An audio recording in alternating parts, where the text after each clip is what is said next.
La phrase interrogative ou comment poser des questions.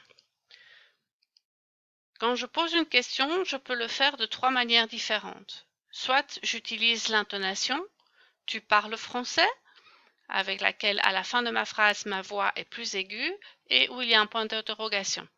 Avec est-ce que tu parles français? Ou bien l'inversion parles-tu français?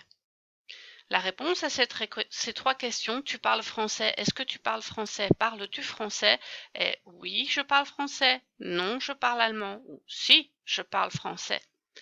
Ce sont donc des réponses avec oui, non ou si. Mais si je veux en savoir plus, les trois façons dont je vous ai de vous montrer, on n'utilise pas de mot interrogatif. Si je veux en savoir plus, je dois donc utiliser un mot interrogatif suivant ce que je veux savoir. Si je veux connaître la date ou l'heure, je pose la question « quand » pour la date ou « à quelle heure » pour connaître l'heure. Si je veux connaître la quantité de quelque chose, je pose la question « combien de » ? Combien d'eau faut-il ajouter dans cette recette?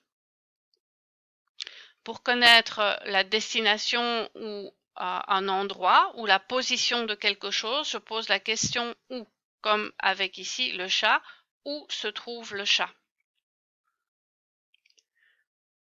Pour connaître la manière, comment vas-tu? Comment ça va? Ou bien comment vas-tu à l'école? Je vais à l'école en vélo. Si je veux connaître la personne qui a fait l'action ou de qui il s'agit, je pose la question avec qui. Qui est-ce est une des questions les plus connues. Si je veux savoir pourquoi faut-il apprendre ces leçons? Et je peux poser mes questions avec mot interrogatif de trois manières. Mais j'ai aussi le mot interrogatif que. Alors, que, quand je pose la question que avec la méthode est-ce que, c'est qu'est-ce que tu fais? Le que se trouve devant. Si je pose la question avec que, mais que je utilise l'intonation, ça devient tu fais quoi? Parce que l'intonation met tout l'accent, klemtoon op laatste woord, et le que change en quoi. L'inversion se fait avec que fais-tu?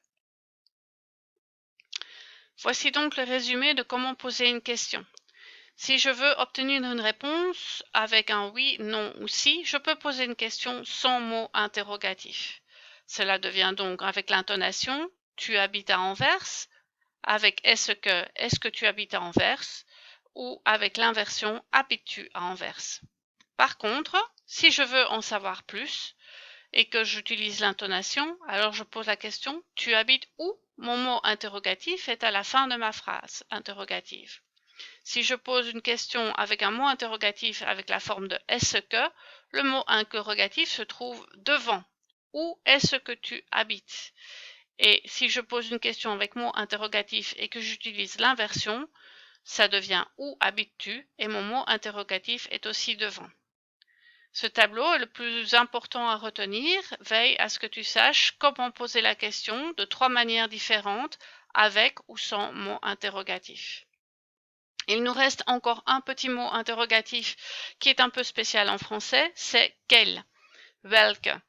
Ce mot interrogatif est variable, ça veut dire qu'il change avec le genre et le nombre du substantif qui le suit. Tu fais quel sport? Sport est un nom masculin singulier, alors j'écris quel, Q-U-A-L. Si c'est un nom féminin singulier, ça devient quel comme quelle couleur avec deux L-E. Si c'est un mot masculin et pluriel, ça devient Q-U-A-L-S. Et si c'est un mot féminin et pluriel, ça devient Q-U-A-2-L-E-S. Ceci est la fin de la leçon.